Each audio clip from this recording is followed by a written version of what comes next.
Previously on Tooned. Let's begin our journey through the history of McLaren. From the start, it was a story of success. Boulder Dash!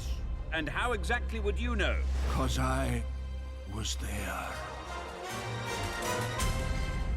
Let's move on to the legendary Ayrton Senna, one of the greatest drivers the world has ever known.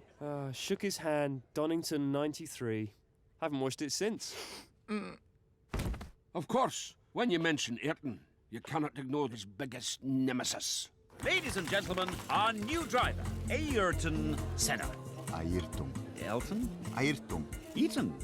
Ayrton. Ayrton. Ladies and gentlemen, Mr. Senna.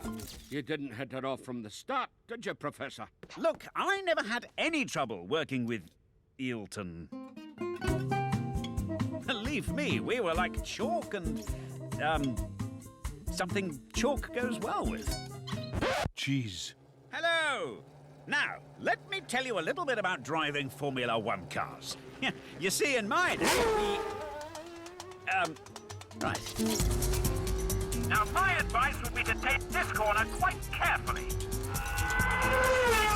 All fast works, two, Aaron? Seem to have a malfunction on the radio. Check that out, would you, chaps? Everyone knew that Senna was more than just a driver. He was a poet. I am designed to win. There is no prize for second best. Well, technically there is. It's called silver. Nothing to sniff at? It's impossible to describe the euphoria of winning a race. But if you had to, it's kind of like finding money in an old coat. Wouldn't you say, When I get behind the wheel, for me, there are no limits. There are no rules.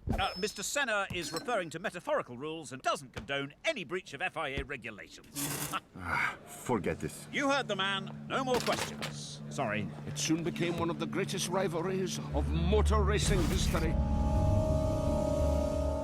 Look, I did my level best to keep things between us light-hearted. Ron, come on. I cannot work with this idiot anymore. I've tried to reach out to him, Ron. It was me that instituted Samba Day, but I'm getting nothing. He's pushed me beyond my limit, which I did not believe was possible. One of us has got to go. It's either him or me. Ayrton Senna's third world title makes it... Number 37, chicken nuggets. Let's move on to the next exhibit, shall we? Wake up, mate.